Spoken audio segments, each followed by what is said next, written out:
Bilang pa rin ang taon mo rito, Cervantes. Sambit ng kasama niyang preso. Hindi siya agad sumagot. 2 taon na. Dagdag ng isang preso na may halong panunukso. Wala ka pa ring apela. Sayang ang koneksyon mo. Tahimik lang si Emilio. Nakatayo siya sa gitna ng prison yard. Terik ang araw, kaya kumikintab ang pawis sa bahagya niyang namayat na katawan. Mas matalim ang buto sa panga niya ngayon. Mas malalim ang mga mata. Hindi na siya ang lalaking sanay sa marangyang buhay. Sa bilangguan na yon, nakaranas siya ng hirap at gutom. At alam ni Emilio na dapat niya yung pagbayaran. Mas okay na yon kaysa nasa labas siya at puntahan ng asawa niyang si Reniela. Baka sa susunod na makita siya, tuluyan na talaga siya nito sa sobrang galit. May pagkakataon ka pa, sabi ng isa pa. May kilala ka raw sa labas. Mayaman ka, di ba? Isang tawag lang. Hindi. Maikli niyang sagot. Natahimik ang mga ito. Hindi. Ulit ng isa sa mga kasama niya na parang hindi makapaniwala. Hindi ako aapela. Tumawa ito. Baliw ka ba? Nagpatuloy si Emilio sa pagbubungkal. Kung lalabas ako nang hindi ko pinagbabayaran, para san pang lahat. Sumuko ako kaya paninindigan ko to. Hindi kalayaan ang hanap niya. Kapayapaan ang gusto niya pero para sa kanyang minamahal. At alam niyang hindi yon ibibigay ng maagang paglaya sa bilangguan na yon. Tinanggap niya ang lahat ng kaso. Hindi siya nagsalita sa korte para pagaanin ang sarili. Hindi niya itinuro ang iba. Hindi niya pinababa ang parusa. Nararapat yon sa kanya. Kung may dapat magdusa, siya yon. Pero hindi ang takot sa sapakan o saksakan ang gumigising sa kanya gabi-gabi. Hindi ang sigaw ng mga preso sa katabing selda, kundi ang boses ng babaeng minamahal niya. Diring-diri ako na minahal kita, Emilio Cervantes. Minsan, naririnig pa rin niya yon ng malinaw, na parang kahapon lang nito sinabi sa kanya yon. Nangungulila siya kay Reniela, pero kahit ang pakiramdam na yon, parang wala siyang karapatan. Cervantes, may bisita ka. Napatingin siya sa gwardya. Ha? Ikaw si Cervantes, no? Bahagya siyang tumango. Hindi siya umaasang may dadalaw. Sa loob ng 2 taon, iisa lang ang pumapasok sa isip niya kapag may nagsasabing may bisita. At hindi yon sa Reniela. Pagpasok niya sa visiting area, agad niyang nakita ang lalaking nakaupo. Maayos ang polo, tuwid ang tindig, at katulad ng mga mata ng babaeng mahal niya. Walang iba kundi si Rafael Alvarado, ang kuya ni Reniela. Bahagyang gumaan ang dibdib ni Emilio. Ikaw pala, Rafael. Tinitigan siya ni Rafael mula ulo hanggang paa. Namayat ka? Oo. Wala masyadong kinakain dito. Puro sayote lang. Saad niya dahil yon ang totoo. Kulang ang pagkain sa bilangguan. May pagkakataon at kaya niyang magpakuha ng maayos na pagkain kung gugustuhin niya. Pero hindi ginawa ni Emilio. Ayaw niyang gamitin ang kahit na anong pribilehiyo habang nagdudusa sa loob. Okay lang. Bahagyang tumaas ang kilay nito. Mukha kang 2 buwan ang hindi natutulog. Hindi siya umimik.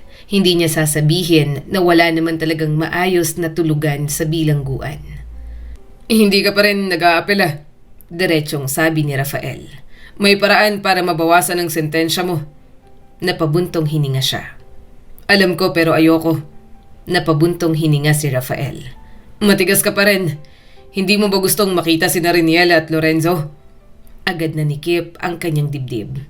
At salubungin ko ulit ang galit niya. Naduduwag ako. Naduduwag na akong harapin sa Reniela. Ayokong maalala niya na naman yung sakit. Gusto ko na mas malaman niya na nagdudusa ako rito. Galit pa rin siya, di ba? Galit pa rin siya, sabi ni Rafael. Hindi kanya tinatanong, ayaw kanyang mabanggit. Tumango lang si Emilio. Inaasahan ko na yon sa kanya. Pero, dagdag ni Rafael, bahagya siyang napatingin. Dahan-dahan, may inilabas si Rafael na envelope na dala nito. May nakita siyang litrato. Ipinatong yon ni Rafael sa harap niya. 1 taon na siya riyan, saad ni Rafael. Doon sa pangalawa, kaka 2 years old lang ni Lorenzo. Medyo madaldal na rin at sobrang likot. Nanginginig ang kamay ni Emilio nang kunin niya ang mga larawan ng kanyang mag-ina. Sa litrato, isang batang may bilugang pisngi, nakasuot ng puting polo at maliit na sombrero. Nakangiti. May hawak na maliit na cupcake. Sa likod, may nakasulat pa na Happy Birthday Lorenzo. Siya, halos hindi niya maituloy. Si Lorenzo, ang anak ko, di ba? Hindi niya namalayang nangingilid na ang luha niya. Kamukha niya ang kanyang anak noong baby pa siya. Mula sa hugis ng mga mata, ilong at hulma ng mukha. Pero ang ngiti, nakuha kay Reniela. Napatawa siya ng mahina habang nanginginig. Ang laki na ng anak namin. Parang noon lang ang liit-liit niya pa. Ang unang karga ko sa kanya, nung niligtas ko siya mula kay Lola. Hindi ko pa gaanong makita ang mukha niya. Kaya ngayon, mas nakikita na kung sino ang mas kahawig niya. Kahawig pala ako ni Lorenzo. Bahagyang ngumiti si Rafael. Kaya nga, itong sa Reniela galit sa'yo. Pero kapag sinasabing mas kamukha ng tatay, nawawala sa mood. Sobrang gwapo ng batang yan. Paborito ng lahat. Hindi niya maalis ang tingin sa litrato. Hindi ba naghahanap ng papa? Wala siyang alam tungkol sa'yo. Maingat na sagot ni Rafael. Parang may marahang sumaksak sa dibdib niya. Oo, tama lang. Masama akong tao. Napapikit siya sandali. Kung kilala siya ng anak niya bilang isang Cervantes, bilang dahilan ng pag-iyak ng ina nito, hindi niya kakayanin. Kaya mas maigi nga siguro na para sa bata, hindi nag-e-exist ang tatay nito. Kumusta siya? Tanong na lang ni Emilio. Masigla at madaldal. Kapag tinatawag ang pangalan niya, tumatakbo agad kay Reniela. Parang may kamay na dahan-dahang pumipisil sa puso niya sa bawat detalye. Si Reniela, kumusta naman siya? Tahimik si Rafael sandali bago sumagot. Maayos naman, napalunok si Emilio. Masaya ba siya? Masaya siya kapag kasama ang anak niya. Tumango si Emilio. Sapat na yon sa kanya. At least, hindi nadadamay ang anak nila sa galit nito. Naisip niya na diring-diri si Reniela sa kanya dahil sa isa siyang Cervantes. Kaya nag-aalala siya na baka pati ang anak nila ay kamuhian nito. Hindi siya naghahanap ng ama para sa bata. Sa ngayon, dagdag ni Rafael. Parang binabasa ang nasa isip niya. At huwag mong isipin na may iba na. Napatingin siya rito. Hindi ko iniisip yun. Ngumisi si Rafael. Talaga? Sabagay, wala pa sa isip ni Reniela na maghanap ng ibang lalaki. Gusto niya munang mag-focus sa sarili niya at sa anak ninyong si Lorenzo. Pero nagsisinungaling talaga si Emilio. Pakiramdam niya kapag nagkaroon ng iba ang asawa niya. Doon lang siya mayayanig. Parang hindi niya kakayanin. Gagamitin niya lahat ng koneksyon para mapabilis ang paglaya niya. Dapat siyang magdusa sa loob. Gayunpaman, kapag nalaman niyang may iba na si Reniela, parang hindi niya rin kaya. Magdusa na lang siya sa labas na nakikita ito kaysa bilanggo siya roon at hayaang magmahal ng iba si Reniela. Pero kaya niya bang pigilan na magmahal ng iba ang kanyang asawa? Makalaya man siya, mapipigilan niya ba si Reniela? Anong karapatan niyang pagbawalan ito na humanap ng iba? Iniisip niya pa lang, pakiramdam ni Emilio ay gagapang na siya sa lusak. Sakali mang hindi niya matiis na magtagal doon, siguradong mahihirapan siyang lumapit sa kanyang mag-ina. Muli siyang napatingin sa litrato. Salamat dito sa mga litrato. Umiling ito at ibinigay din ang isang bag. Hindi mo kailangan magpasalamat. Siya nga pala, alam kong wala kayong masyadong pagkain dito. Kaya nagdala na ako ng pagkain. Luto yan ni Reniela. Agad niya yung kinuha. Talaga? Tumango ang kapatid ni Reniela. Oo, pero hindi ko sinabi na sa'yo ko ibibigay. Nag-request lang ako na sabi ko, nasarapan niyang luto niya at gusto kong bigyan ng mga katrabaho ko. Kaya talagang marami yan. Tiningnan niya ang mga nilutong pagkain ni Reniela. Na-miss niya na ang lahat ng yon. Habang kumakain, parang unti-unting gumagaan ang kalooban ni Emilio. Magaling magluto ang kanyang asawa. Kapag uuwi siya noon, palaging may pagkaing nakahain. Wala siyang naaalalang luto ni Reniela na hindi masarap. Galit pa rin siya sa'yo, muling sabi ni Rafael. Hindi ka ba napapagod sa galit niya? Talagang kaya mong magtiis dito sa loob, kesa suyuin mo na lang siya sa labas. Napailing siya. Hindi ko kaya. Pero ito ang pinili ko. Kung nakita mo lang kung paano niya ako gustong patayin ng araw na yon. Isa pa, ikaw na rin ang nagsabi na may trauma siya. Ayoko magpakita. Gusto ko munang maghilom siya. At kung sakali, kung may pagkakataon pa, susubukan kong makalapit sa kanya ulit. Hihingi ako ng tawad at magmamakaawa. Pero sa ngayon, hindi na muna talaga. Masyado pang sariwang mga sugat na idinulot ko sa kanya. Bakit, susuko ka na ba? Tumaas ang mga kilay ni Rafael. Dahil lang galit, ibig sabihin may nararamdaman pa. At kung dumating ang araw na wala na, anong gagawin mo? Napangiti siya ng mahina. Hindi niya iniisip dahil masyadong imposible. Imposibleng magpatawad sa kanya si Reniela. Lalo pa at naalala niya pa rin ang pinamalas nitong galit sa kanya. Alam kong hindi ka pa pinapatawad ng kapatid ko, pero pinapatawad na kita. Biglang sabi ni Rafael. Pinatawad na kita. Hindi dahil tama ang ginawa mo, kundi dahil nakita kong pinili mo kami kaysa sa pamilya mo. Nanikip ang lalamunan ni Emilio. Late na. Nasaktan na ng sobra si Reniela. Galit na siya sa akin. Pero pinili mo pa rin siya. Sa totoo lang, kung hindi ka tumulong ng araw na yon, kung mas pinili mo na kumampi sa lola mo, baka hindi na namin nabawi ang kapatid ko. Baka wala na siya ngayon. Hindi namin alam at wala kaming ideya kung saan siya dadalhin. Napabuntong hininga siya. Sinira ako muna bago ako pumili. Tingnan mo ang nangyari sa kanya. Hindi ko rin naman masisisi si Reniela kung bakit mahirap sa kanyang magpatawad. Ang mabait at tahimik kong asawa, pinahirapan at sinaktan ng sobra ng lola ko. Una pa lang, may magagawa na dapat ako. Pero hindi ko ginawa. Hinayaan ko pang umabot sa ganon.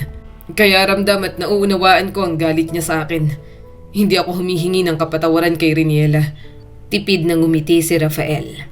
Pero nagpapasalamat ako dahil tinulungan mo kaming iligtas sila. Kung hindi dahil sa impormasyon mo, hindi na nito tinapos. Alam niya ang ibig sabihin. Kung hindi siya nagsalita noon, baka wala na si Reniela. Wala na si Lorenzo. Bahagyang napayoko si Emilio.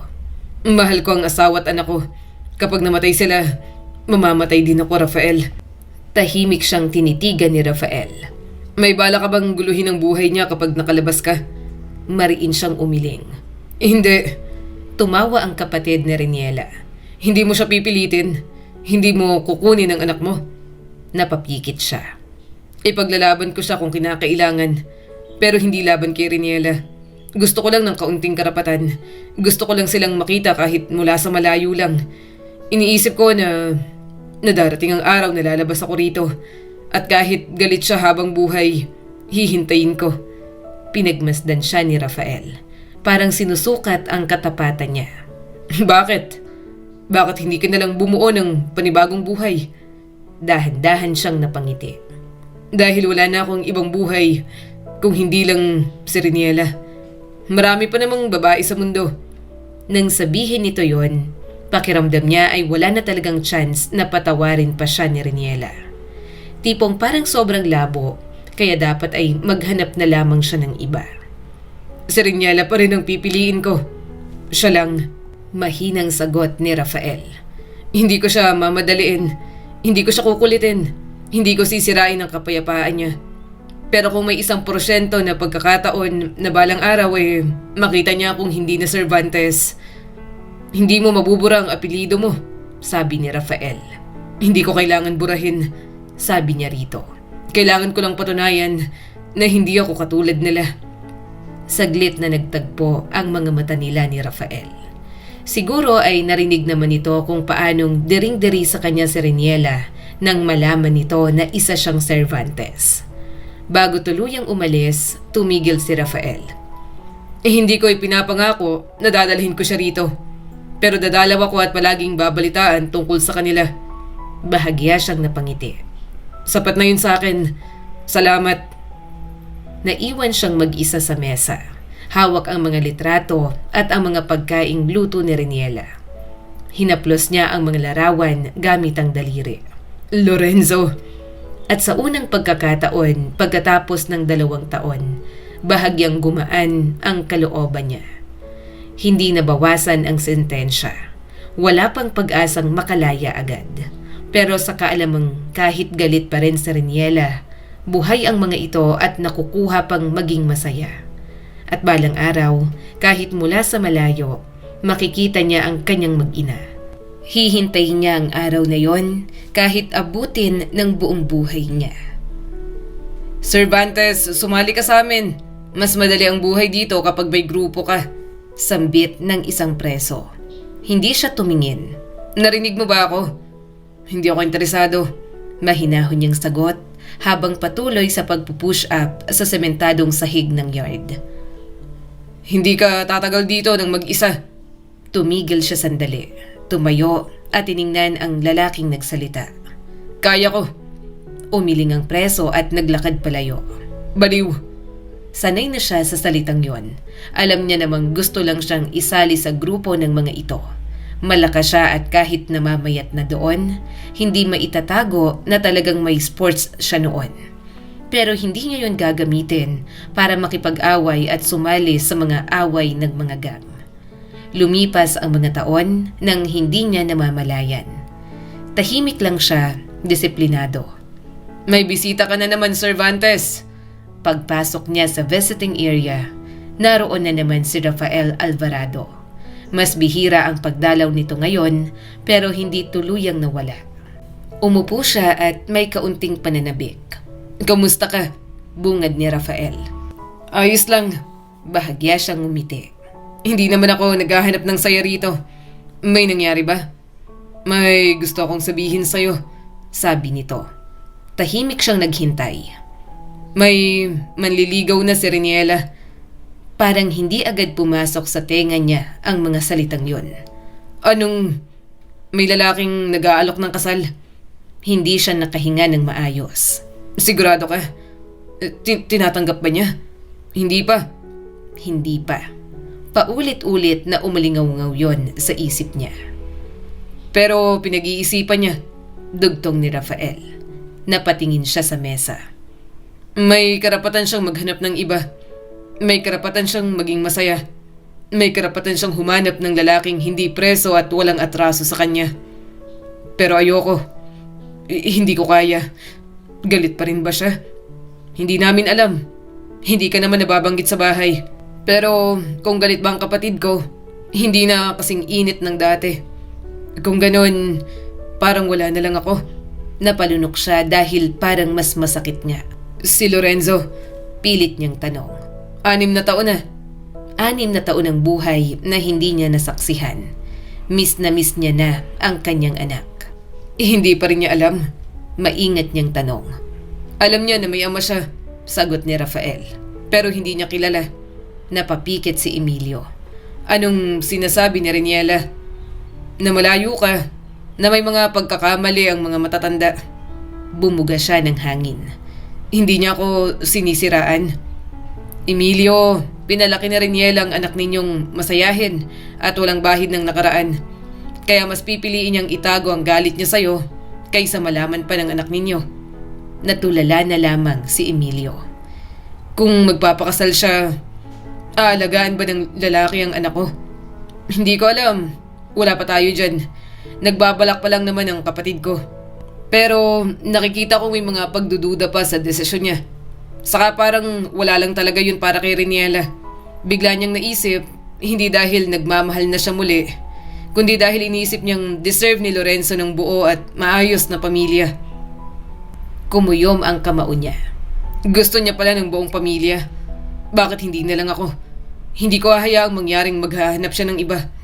Hindi naman pala siya magmamahal. Bakit hindi na lang ako ulit? Tumawa si Rafael. Anong hindi mo hahayaang mangyari? Sige, gumanyan ka. Paano ay nasa loob ka pa rin?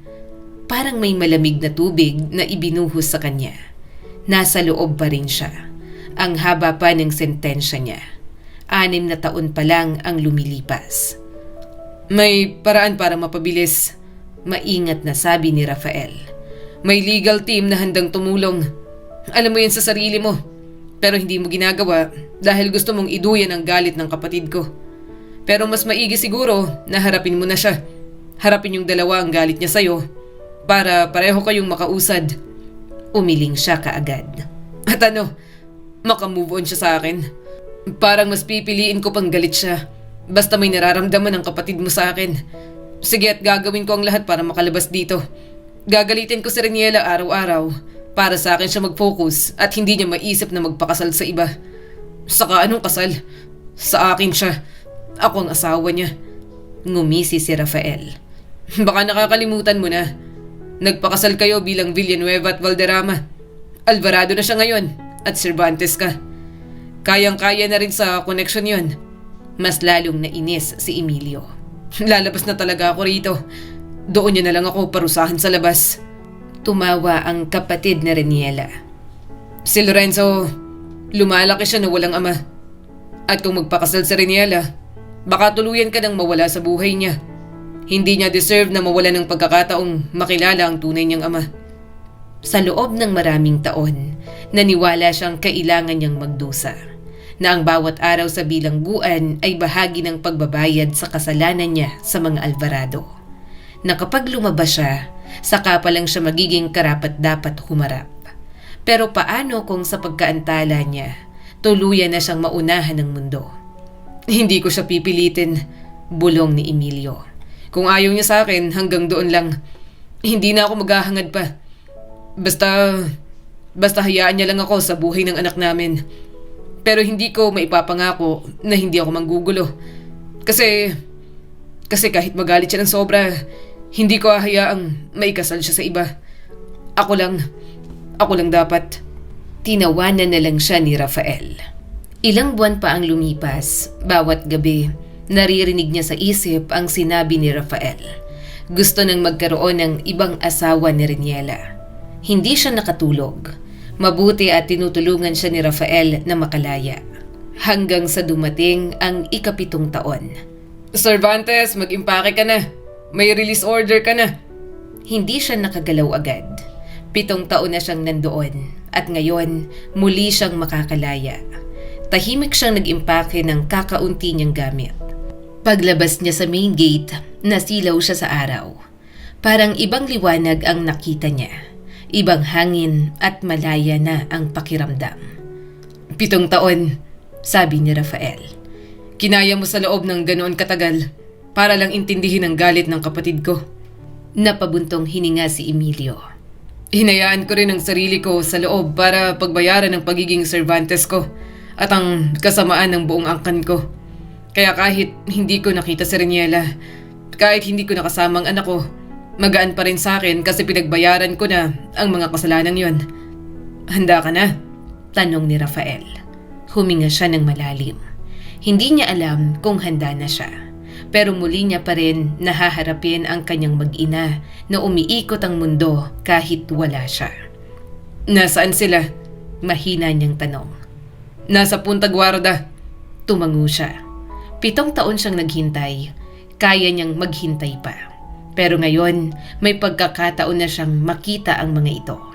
Handa na siya bilang lalaki at isang ama na handang manuyo. Handang maghintay at handang tanggapin kung anuman ang desisyong ibibigay sa kanya ng babaeng minsang nagsabi na mahal siya. So, dito pala pumapasok ang anak ko. Hindi agad bumaba si Emilio. Nasa harap siya ng pribadong paaralan kung saan pumapasok si Lorenzo. Mahigpit ang hawak niya sa manibela ng sasakyan. Hindi alam kung paano bababa roon para harapin ang mag-ina. Sa labas, hapon na. May mga batang nagsisilabasan, mga yaya at mga magulang na nakangiti. Normal na eksena. Normal na buhay para sa lahat. Isang bagay na hindi niya nasilayan sa loob ng 7 taon. At pagkatapos, nakita niya sina Riniela at Lorenzo.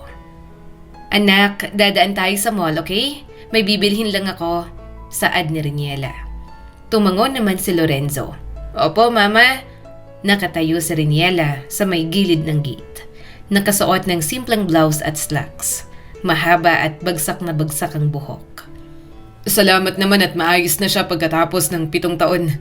Bulong ni Emilio sa kanyang sarili. Hindi na ito ang babaeng umiiyak habang may hawak na baril. Hindi na ito ang babaeng nanginginig sa galit. Mas matatag na ngayon si Riniela. "Mama, sabi ni teacher may star ako today. Tingnan mo," masiglang sabi ng bata habang tumatalon-talon. Narinig ni Emilio ang boses at parang may kumalabit sa pinakaloob ng dibdib niya. "Lorenzo, anak ko." Napahigpit ang hawak niya sa manibela. Sa loob ng sasakyan, hindi siya gumagalaw. Sa labas, tumawa si Riniela ng malinaw at sobrang gaan. "Talaga? Ilang star na yan this week?" tanong nito. 3. Mas marami kaysa kay Ethan. Hindi tayo nakikipagkompetensya," sabi ni Riniela pero may halong lambing. "Pero mas magaling po ako," sagot ni Lorenzo nang may pagyayabang. Napangiti si Emilio nang hindi niya namamalayan. Ganun ba siya magsalita noon? O kay Riniela yon nakuha? "Mama, pwede ba tayong mag-ice cream?" tanong ni Lorenzo. Tumango-tango si Riniela. "Of course, basta gawin mo muna ang homework mo pagka-uwi natin." Parang may humihigpit sa lalamunan ni Emilio. Yun na pala ang 7 taon ng buhay na hindi niya nasaksihan. Hindi niya alam kung kailan natutong magsalita ang anak niya. Hindi niya alam kung ano ang unang salita nito. Hindi niya alam kung anong klaseng iyak ang ginagawa nito kapag nasasaktan. Wala siyang alam. Nasa loob lang siya ng kotse habang nakatingin. "Baba ka," mahinang sabi ni Rafael na nasa tabi niya. Hindi siya lumingon. Hindi pa. Hindi ako lalapit. Hanggang kailan ka manunood lang?" Napalunok siya. "Hanggang kaya ko. Ayokong agawin sa kanila ang kapayapaan at kasiyahan na mayroon sila." Sa labas, hinawakan ni Lorenzo ang kamay ng mama nito. Mas maliit pa ang palad pero masigla ang galaw. "Mama, bakit ang tagal mong nakatingin doon?" tanong ng bata. Napasulyap si Riniela sa direksyon ng sasakyan. Nanigas ang katawan ni Emilio. Sandaling nagtagpo ang mga mata nila. Hindi siya sigurado kung nakilala siya nito agad. Pero hindi nagtagal ang tingin. Ibinaba na Riniela ang mga mata at hinila ang anak papalayo. Parang walang nangyari. Parang wala siyang halaga. Parang hangin lang. "Sinabi ko na sa'yo," mahina niyang sabi. "Hindi ako dapat lumapit." "Hindi ka nga lumalapit," sagot ni Rafael. "Nakaupo ka lang dyan na parang estatwa." "Masaya siya," bulong ni Emilio. "Maayos. Hindi niya ako kailangan. Pero hindi ibig sabihin na wala kang karapatang subukan," dagdag nito. "Hindi ka nga sigurado na mas guguluhin mo kung mananatili kang multo sa buhay ng iyong mag-ina." Napatingin siya rito. "Anong gusto mong gawin ko?" "Lumapit ka. Sabihin mo na nakalaya ka na. Humingi ka ng pagkakataon. Kung murahin ka niya, edi tanggapin mo." Napabuntong hininga si Rafael. "Alam mo, kung ako sa'yo, bababa ako ngayon." Umiling si Emilio. Hindi. Naduduwag pa rin ako. Duwag ako pagdating sa kanya. Gusto kong pumili ng tamang oras para sa aming tatlo." Pero mukhang iinisin na muna siya ni Rafael para magkaroon ng lakas ng loob na lumapit. "At kailan yun? Kapag may kasama na siyang ibang lalaki sa paghatid?" Tahimik lang siya habang umiigting ang panga. Sa hindi kalayuan, sumakay na si Riniela at Lorenzo sa kotse nila. "Hindi ko siya agawin sa kapayapaan niya," mariin niyang sabi. Anong plano mo ngayon?" tanong ni Rafael. Saglit siyang nag-isip. "Aayusin ko ulit ang sarili ko." Napailing si Rafael pero may ngiti sa labi. "Alam mo, kung magpapatuloy kang ganyan, maagaw na talaga ng ibang kapatid ko." Napahinga siya ng malalim. "Gusto ko siyang ligawan ulit." Napalingon si Rafael at nagulat. "Aha, kung may lalapit sa kanya, hindi ako magwawala. Pero kung may pagkakataon, hindi ako susuko. Sasabay ako sa mga lalaking nagpapapansin sa kanya. Ngumiti si Rafael, may halong pang-aasar. Good luck. Tama yan. Harapin mo ang galit ng kapatid ko hanggang mapagod siya. Manunuyo si Emilio.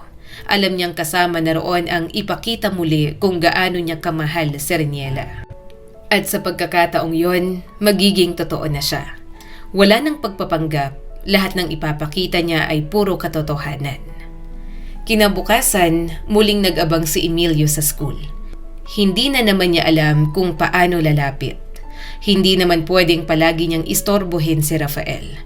May trabaho ito at abala rin sa negosyo. Paano ba ako lalapit sa mag-ina ko? Sobrang lakas ng tibok ng puso ni Emilio. Hindi ko alam anong gagawin ko. 3 araw siyang nag-ikot sa parehong kalsada. 3 araw niyang pinanood ang paglabas-pasok ng mga bata sa gate ng eskwelahan. 3 araw niyang inipon ang lakas ng loob na ubos niya na noon pa. Hindi pwede to. Kailangan ko na silang harapin. Ngayon, wala nang atrasan. Huminga siya ng malalim bago bumaba ng sasakyan. Para siyang muling haharap sa sentensya. Pero sa pagkakataong yon, hindi hukuman ang kaharap niya. Siya mismo ang hinuhusgahan ng sarili niyang puso. Nakita niya agad si Reniela. Nakatayo ito malapit sa gate. Nakaayos ang buhok at sa tabi nito, ang anak nilang si Lorenzo. Makukulit ang mga mata. Madaldal ang bibig. Hawak ang maliit na backpack na may cartoon character. Tumatango habang may ikinikwento sa ina. Dahan-dahan siyang lumapit. Naramdaman agad ni Reniela ang presensya niya. Napalingon ito at natigilan. Reniela, napalunok si Emilio. Pwede ba tayong mag-usap? Agad na nilagay ni Reniela ang bata sa likod nito. Anong ginagawa mo rito? Mama? Tanong ng bata. Napansin ang ginawa ng ina. Bakit po? Nanginginig ka po? Bakit ka po takot? Parang nadurog ng pino si Emilio. Takot pa rin ba sa kanya si Reniela? Tumingin si Lorenzo kay Emilio. May inosenteng pagtataka sa mga mata nito. Mama, sino po siya? Parang may matulis na bagay na dahan-dahang ipinasok sa dibdib ni Emilio. Lorenzo, ang laki mo na. Huminga ng malalim si Reniela. Shut up. Huwag mong kausapin ang anak ko. Umawang ang bibig niya. Reniela. Lola Geneva? Malakas na sigaw ng bata nang huminto ang isang sasakyan. Mama, nandyan na po si Lola. Anak, bahagyang yumuko sa Reniela. Mauna ka na munang sumakay sa car. Kakausapin lang siya ni Mama, okay? Tumingin pa sa kanya ang inosenteng si Lorenzo at bahagyang napanguso. Bakit parang natatakot ka po sa kanya, Mama? Umiling si Reniela at pinilit na ngumiti. Hindi anak, sige na, go to your Lola, susunod agad ako.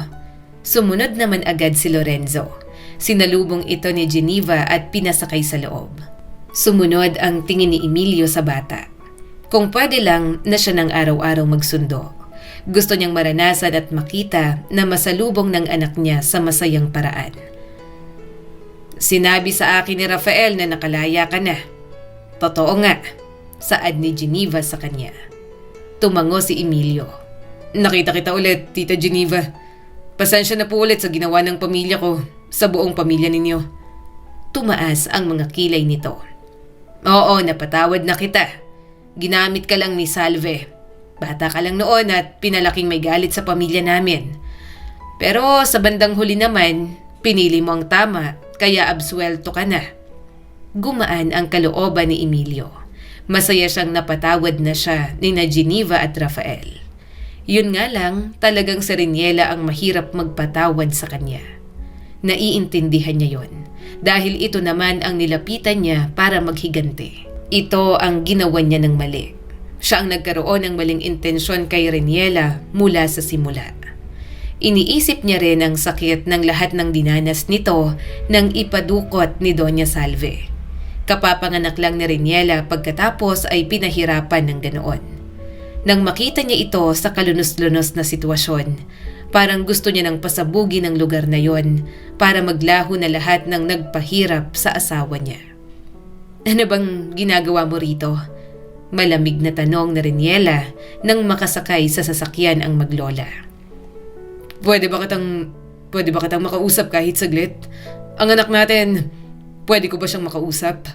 Umaasang tanong ni Emilio. Nagtama ang mga mata nila ni Reniela. Hindi galit ang nakita niya roon.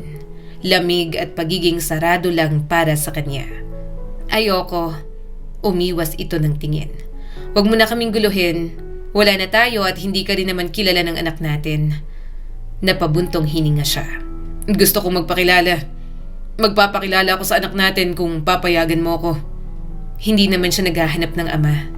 Pero gusto ko pa rin na makilala niya ako. Papayagan mo ba ako? Tanong niya rito. Hindi agad nakasagot si Reniela. Ni hindi nga ito makatingin ng diretso sa kanya. Halatang ayaw na nitong makilala siya ni Lorenzo. Ayaw na ni Reniela na magkaroon pa siya ng ugnayan sa mga ito. Napabuntong hininga na lang si Emilio. Naintindihan ko kung ayaw mo, pero maghihintay ako. Alam kong kalabisan ito pero gusto ko talagang maging parte ng buhay ng anak natin. Napalunok si Reniela. Bigyan mo muna kami ng time. Ipapakilala kita. Nanlaki ang mga mata ni Emilio. Talaga? Kailan? Kailan mo gusto? Bukas ba? Kumunot ang noon nito. Tinago naman niya sa tawa ang kaba. Pasensya na. Nananabik lang. 7 taong hindi ko kayo nakita. Marami akong napalagpas na pagkakataon para makitang lumalaki si Lorenzo. Excited ako. Gustong-gusto ko na siyang yakapin. Gusto niya rin sabihin na gusto niya rin itong yakapin. Pero saka na. Kapag nakita niya ng komportable ulit sa kanya si Reniela. Mas mahalaga ang nararamdaman nito kaysa sa nararamdaman niya. Nang sumakay na ito sa sasakyan, tinanaw niya na lang na palayo iyon. Bukas, babalik ulit siya sa school para masilayan ang kanyang mag-ina. Gayunpaman, baka makulitan naman si Reniela sa kanya. Emilio? Tanong ng isang boses sa kanya. Ikaw ba yan? Napalunok siya. Sino ka? Tumawa ito. Hindi mo natanda? I'm Janet. Ka-fling mo ng college. Tumaas ang mga kilay niya. Fling? Hindi niya itatanggi na bago dumating sa buhay niya si Reniela. Babaero talaga siya.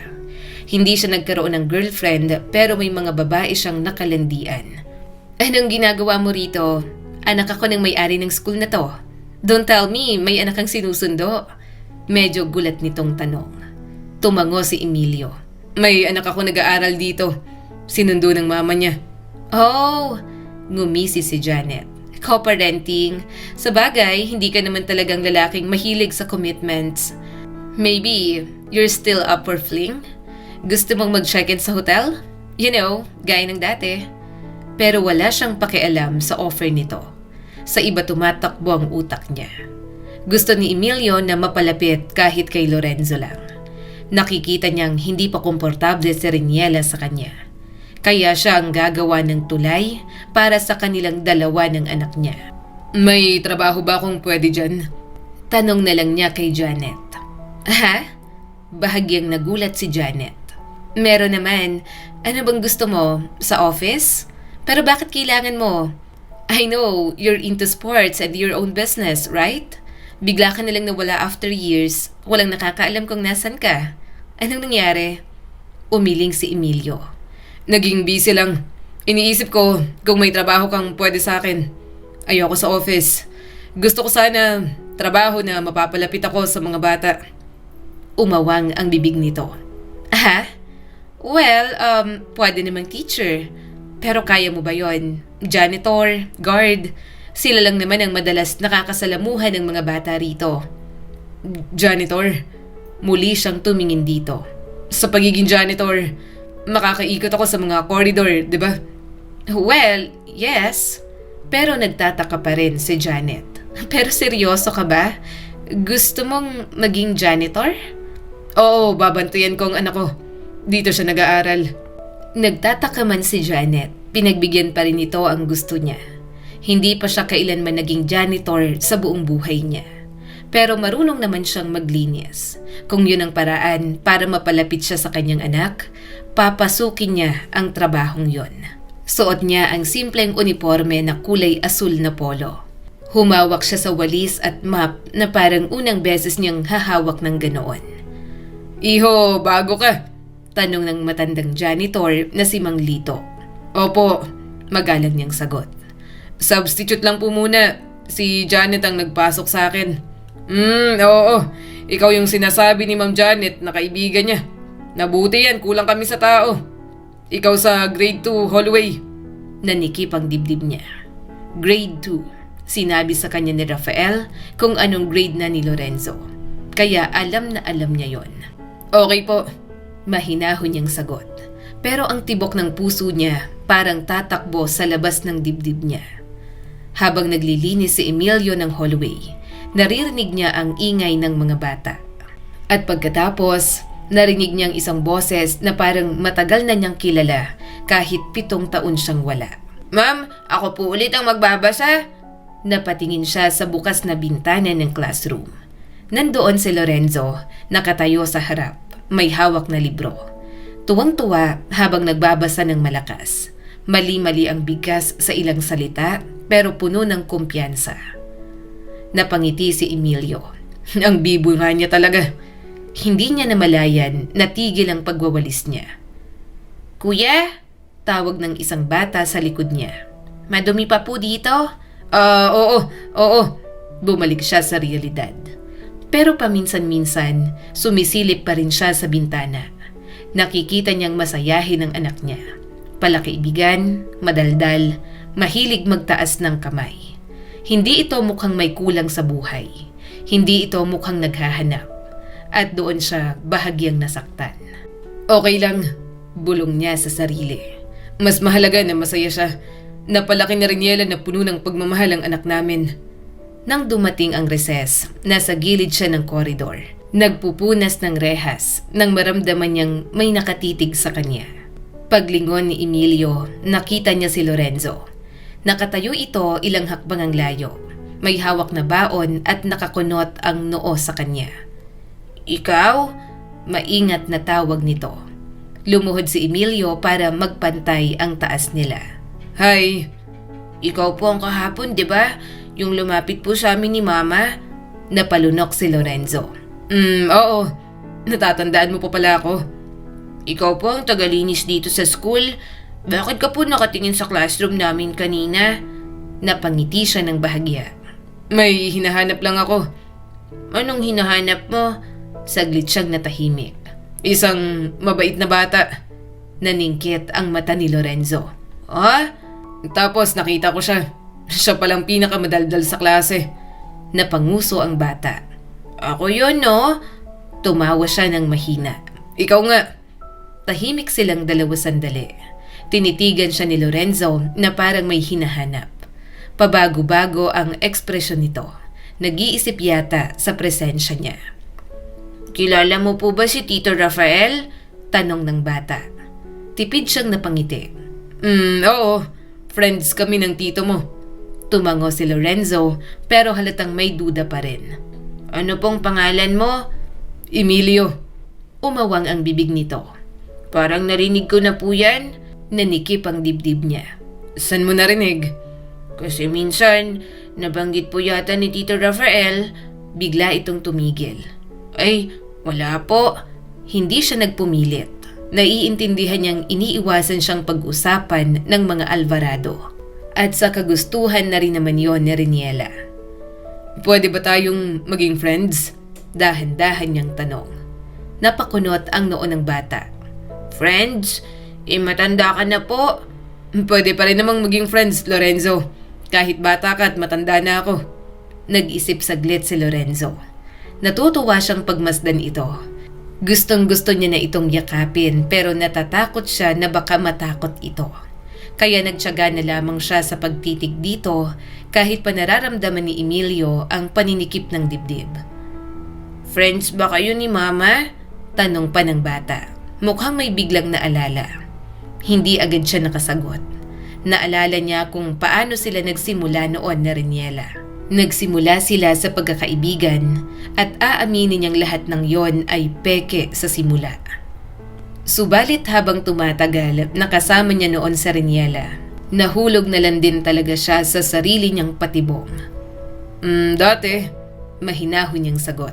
Friends kami ng mama mo. Ngayon po, tipid siyang ngumiti. Hindi pa kami nakakapag-usap. Nagpunta kasi ako sa malayo. 7 taon ako ron. Tinitigan pa siya nito, pagkatapos ay marahang tumango. Sige po, friends tayo. Parang may kumalabit sa puso niya. Talaga? Opo, pero bawal ka pong mangopya sa test ko, friend. Napatawa siya sa tinawag nito sa kanya. Yun din kasi ang tawag noon ni Reniela sa kanya, para tuksohin siya na magkaibigan lang sila. I promise, hindi ako mangungopya, friend. Simula noon, tuwing recess, lumalapit na sa kanya si Lorenzo. Nagkukwento tungkol sa mga nakukuha nitong scores. Sa kaklase nitong naglista raw rito sa Noisy. Sa teacher nitong mahilig magpa-quiz. Nakikinig lang siya. Mas madalas siyang nakikinig kaysa nagsasalita. Gusto lang ni Emilio na makinig ng makinig kay Lorenzo. Friend, pwede po bang wag muna nating sabihin kay mama na nandito ka at friends po tayo? Sabi ng bata sa kanya. Nagulat siya sa hiling nito. Bakit naman? Parang takot po si mama sa'yo. Parang may malamig na kamay na humawak sa puso niya. Takot? Opo, pero hindi ka naman po mukhang masama. Mukha kang ang mabait, friend. Napangiti siya kahit masakit sa kanya. Madaling makaramdam ang anak nila ni Reniela. Salamat na kinakausap mo pa rin ako. Kahit na nararamdaman mong takot sa akin ng mama mo. Tumango naman si Lorenzo. Friends pa rin tayo kahit takot si mama, ha? Hinaplos ni Emilio ang buhok nito. Friends pa rin. Mata niyang tiningnan ang kanyang anak. Mukhang marami ring gumugulo sa isipan nito. Subalit hindi isinasatinig. Gayunpaman, masaya ang puso ni Emilio na kuryoso itong kilalanin siya. Pagiging janitor at pagsilay lang sa anak niya ang pakay niya roon. Hindi niya naman inaasahan ang isang problema. Mukhang free pass pa yata kay Janet na landiin siya ang paghingi niya ng pabor. Grabe ka? Reklamo nito habang nakasandal sa pader malapit sa kanya. Ikaw na yata ang pinakagwapong janitor na nakita ko. Seryoso ka ba rito? You know, anak ako ng may-ari. Kahit hindi ka maging janitor dito, okay lang na buong araw kang tumambay sa loob ng classroom kung saan nag-aaral ang anak mo. Janet, mas gusto kong nagtatrabaho. Mahinahon niyang sagot habang nagmamap. May ilang ang anak ko kung palagi ako nandito tapos bantay sarado siya. Hindi niya alam na ako ang ama niya. So sinusuyo mo? Sino bang nanay ng anak mo? I hope anak mo lang ang sinusuyo mo, diba? Wala ka na sigurong pakialam sa nanay. Alam mo, hindi bagay sa'yo ang magwalis. Mas bagay sa'yo yung kama. Mas lalo itong lumapit. Hayaan mo na yan. Sumama ka na lang sa akin. Let's date somewhere. I missed you. Matagal na rin simula nung maglandian tayong dalawa noong mga bata pa tayo. Napapikit siya saglit at humakbang palayo. Please, wala akong interest, Janet. May asawa na ako. Umawang ang bibig nito. Asawa? How? Wala akong nababalitaan. Sinong asawa mo? Hindi ka naman kinasal. Hindi ka dati ganyan. Pinakita niya rito ang singsing. Iba na ako ngayon. Hindi na ako naglalaro. Asawa ko ang ina ng anak ko. Sinusuyo ko sila pareho kaya please, huwag kang maging magulo. Ayokong mas madagdagan pa ang kasalanan ko sa kanila. Pero lumapit pa ito at hinawakan ang braso niya. May kasalanan ka? So nanloko ka? Kanino? Talaga? O nagpapakipot ka lang? Inalis niya ang kamay nito. Janet! Pero makulit talaga ito. Minsan, hinahawakan ang dibdib niya. Kunwari tinatanggal ang alikabok. Minsan, inaayos ang kuwelyo niya na hindi naman gusot. Pinipigilan niya lang talaga ang inis. Trabaho lang ang pinunta ko rito. Tama na. Hanggang sa isang hapon, sumapit ulit ang recess. Nasa gilid siya ng hallway nang biglang dumating si Janet. Lunch tayo? Pilit nito. Libre ko. Hindi ako pwede. Napairap ito. Come on, sumama ka na sa akin. Huwag kang pakipot dyan. Alam kong gusto mo rin. Mukhang matagal ka nang nabakante. Kumunot ang noo ni Emilio. Matagal nang wala. 7 taon nang walang nangyayari sa kanila ni Riniela. Pero wala siyang pakialam. Kahit habang buhay na siyang matigang. Ang mahalaga, mapatawad lang siya ulit na Riniela. Kahit hanggang doon na lang. Kahit makita niya na lang itong tumingin sa kanya ng walang takot. O ng tingin na gustong wakasan ang kanyang buhay. At bago pa siya makaiwas, hinawakan ni Janet ang braso niya. Dumulas pa talaga ang kamay sa dibdib niya. Janet, nasa school tayo. So what? School namin to. Gagawin ko kung anong gusto ko. At bakit hindi ka pwede? Lambing pa ni Janet na para bang maaapektuhan siya. Mukhang wala na talaga kayo ng mother ng anak mo. Mukhang matagal mo nang sinusuyo. Bakit hindi ka nalang bumalik sa dati mong gawi? At doon, narinig niya ang pamilyar na boses ng bata. Sino po yan? Girlfriend mo ba siya, friend? Tanong ni Lorenzo. Nanigas bigla si Emilio. Paglingon niya, nakatayo si Riniela sa dulo ng hallway. Hawak ang kamay ni Lorenzo. Nanlalamig ang tingin nito. Lorenzo, dito ka lang sa tabi ko. At anong friend? Tanong ni Riniela. Ngumiti si Lorenzo. Opo, friends po kami. Hindi sa kanya unang tumingin sa Riniela, kundi sa kamay ni Janet na nasa braso niya. Sobrang nagulat si Emilio kaya medyo napalakas ang tulak niya kay Janet. Aray, daing ni Janet. Tinuro ni Lorenzo. Oh, tinulak mo po yung girlfriend mo. Hindi ko siya girlfriend. Kontra agad ni Emilio sabay tingin kay Riniela na malamig ang tingin. Wala akong girlfriend, Lorenzo. May asawa na kasi ako. Umismid naman bigla si Riniela at umiwas ng tingin. Hi! Masayang bati ni Janet na nakarecover na sa pagtulak niya. Ikaw bang mama ng anak ni Janet? Saway agad ni Emilio. Takot na mapangunahan si Riniela sa pagsasabi kay Lorenzo. Can you please leave us alone? Gusto ko silang makausap. Hindi na. Sagot ni Riniela. Wala naman kaming balak na istorbohin kayo ng girlfriend mo. Umawang ang bibig niya nang lagpasan siya ng mag-ina. Agad siyang sumunod, dala ang walis at map. Tinatawag siya ni Janet pero wala siyang pakialam. Magpapaliwanag siya kay Riniela. Hindi ko girlfriend si Janet.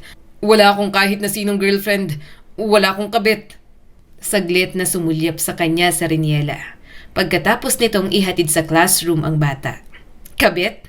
Kailangan ko ba ng explanation mo? Napalunok si Emilio sa kaba. Oo, kabit. Baka iniisip mo na nang bababae ako. Wala, loyal ako. Loyal ako sa asawa ko. Nung nasa bilangguan ako, wala rin. Siyempre, puro lalaki kayo ron. Umawang ang bibig ni Emilio. Wala rin akong naging lalaki. Maasim silang lahat. Mas lalong nairita si Riniela sa kanya. Gusto ni Emilio na magseryoso. Wala naman kasi talagang nakakatawa sa kanilang sitwasyon. Pero hindi niya mapigilan ang pagngiti sa daloy ng kanilang usapan. Ganito palang pag-ayos mo ng sarili mo? Malamig nitong tanong. Parang may tumusok sa lalamunan niya. Bakit? Tinatanong mo ko kay Rafael? Malamig pa rin ang boses. Babaero ka pala? Umawang ang bibig niya. Oo, noon. Nung hindi pa kita nakikilala. Wala akong pakialam. Puro pisika lang. Pero ang naging pagmamahal ko, nagsimula man sa pagpapanggap, totoo na lahat. Inirapan lang siya ni Riniela. Pero kahit papaano, mas gusto niyang nakikita itong naiirita, naiinis o galit. Mas gusto yon ni Emilio kaysa makita niyang malamig ito sa kanya o nanginginig sa takot habang kausap siya. Mama, mahinang tanong ni Lorenzo na pumunta ulit sa kanila. Friend mo po ba talaga siya? Hindi niya alam kung alin ang uunahin. Ang anak niya na nakatingin sa kanya na parang may nadiskubre. O ang babaeng mahal niya na mukhang tuluyang magsasara ulit. Hindi, sagot ni Riniela. Hindi inaalis ang tingin sa kanya. Hindi ko siya friend. Mama, kami po, friends kami. Hindi ba friend? Mahinang sabi ni Lorenzo. Biglang parang hindi mapakali si Riniela. Siguro ay may naalala rin ito sa nakaraan. Parang si Riniela lang din na tinatawag siyang friend noong nagsisimula pa lang sila. Hinalikan ni Riniela ang noo ng anak nila. Lorenzo, uuwi na ako. Dumaan lang ako rito para magbayad ng tuition fee mo. Mamaya, si Tito Rafael ang susundo sa'yo, Napangiti si Emilio habang pinagmamasdan ang kanyang mag-ina. Humigpit ang hawak niya sa walis at map. Pinipigilan niyang makisali. Pinipigilan niyang makihalik at makiyakap sa anak nila. Kung hindi sila nakatali sa pagiging Cervantes at Alvarado, masaya sana silang pamilya. Nang napatingin sa kanya si Riniela, umirap ito sabay talikod. Mahina siyang tumawa at mabilis na sumunod dito. Gusto niya itong ihatid hanggang sasakyan. Alam niyang nangangahas na siya pero hindi niya mapigilan. Lalo na at may nakikita na siyang isang emosyon kay Riniela. Walang namamagitan sa amin ni Janet, saad ni Emilio. Hindi ako nagtatanong. At huwag mo nga akong sundan. Hindi ganitong ina-expect ko sa'yo, sabi ni Riniela. Hindi sa school ng anak ko, hindi sa harap niya. Talagang naging janitor ka pa rito? Pasensya na. Gumawa lang naman ako ng paraan para mapalapit sa anak natin. Sobra ng pangungulila ako sa kanya. At naiintindihan ko na natatakot ka pa rin sa akin hanggang ngayon. Kaya ako na lang muna ang gumawa ng paraan para kahit sulyap ay magawa ko kay Lorenzo. Huwag kang mag-alala. Wala akong sinabi sa kanya. Hindi niya alam na ako ang kanyang ama. Lumingon ito sa kanya at tumigil sa paglalakad. Tipid niya itong nginitian. Huwag kang mag-alala. Hindi kita kailanman pangungunahan pagdating sa anak nating dalawa. Napabuntong hininga si Riniela. Ipapakilala kita sa kanya. Nanlaki ang mga mata ni Emilio. Just give us time. Hindi ko alam kung paano ipapaliwanag sa kanya na matagal kang nawala. Anong dahilan ng paghihiwalay natin? Ayokong magsinungaling sa bata. Pero ayoko rin na malaman niyang pangit na nakaraan ng mga pamilya natin. Namungay ang mga mata ni Emilio.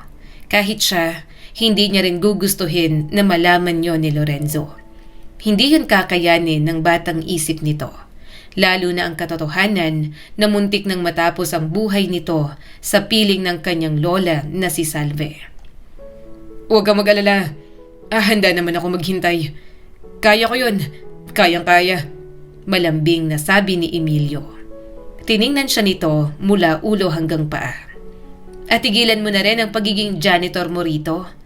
Okay lang naman. Mas okay dito dahil madalas sa school ang anak natin. Mas madalas ko siyang nakakasama at nakakausap dito. Gusto ko habang naghihintay ako na ipakilala mo bilang ama ni Lorenzo, masanay na siya sa akin at maging komportable. Kumunot ang noo ni Riniela. At madalas din kayong magkita ng babae mo? Umawang ang bibig ni Emilio. Sobrang lakas ng tibok ng kanyang puso. Ayaw niyang isipin ang kahit anong imposible. Pero sa mga salita ni Riniela, para bang nag-uumapaw ang paninibugho. Nagsiselos ka ba? Hindi niya na napigilang itanong. Of course not. Bahagyang napaatras si Riniela at umiwas ng tingin. Concern lang ako at baka maisip ng anak ko na masyadong babaero palang papa niya. Maging idol ka pa. Pero sa bagay, alam naman niya ang conventional family. Open si Lorenzo ron, girlfriend mo naman si Janet. Pilit pinipigilan ni Emilio ang kanyang pagngiti. Hindi ko nga sabi girlfriend si Janet. Huwag ka nang magalit. Wala ka namang dapat ipagselos. Ikaw na lang ang babae sa buhay ko. Whatever. Saad ni Riniela bago sumakay sa sasakyan nito. Nang makaalis si Riniela, mahina na lang siyang tumawa. Pakiramdam niya, nagpipigil lang ito. Parang may pag-asa pa. Parang pwede pa siyang umasa na baka muli siyang mahalin ni Riniela. Na posible pa ang pagpapatawad para rito. Kinahapunan, halos hindi na mapakali si Emilio. Iniisip niya kung paano mas magpapapansin kay Riniela. Friend, tawag ni Lorenzo sa kanya. Napalingon siya. Nakatayo si Lorenzo sa dulo ng koridor. Bitbit ang backpack, pawisan at mukhang excited. Susunduin po ako ni Tito Rafael. May pupuntahan po kami. Ngumiti si Emilio. Talaga? Saan kayo pupunta? Secret! Bulong ng bata, sabay tawa. Pero may bowling at arcade. Sabi ni Tito sumama ka raw. Natigilan siya. Ako? Opo, sabi niya tawagin mo si friend mo. Mukhang malungkot yun. Hindi niya napigilang tumawa. Makalipas ang ilang minuto, pumasok si Rafael sa gate na nakangisi na parang may alam na kalokohan. Oh, janitor! Tukso agad nito. Kumustang trabaho? Pagod ka siguro kakalampaso. Umismid si Emilio. Ewan ko sa'yo. Tumawa si Rafael. Sama ka, magbabanding kami ng pamangkin ko. Sige at gamitin mo ako para mapalapit ka sa kanila. Diyan ka naman magaling. Siyempre, utang mo sa akin to ah. Maniningil ako kapag kailangan ko na.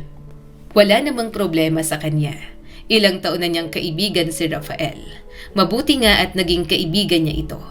Kung hindi, baka wala siyang tulay para malaman kung ano na ang nangyari sa kanyang mag-ina sa nakalipas na 7 taon. Sa bowling alley, unang tumakbo si Lorenzo sa loob. Strike agad ako!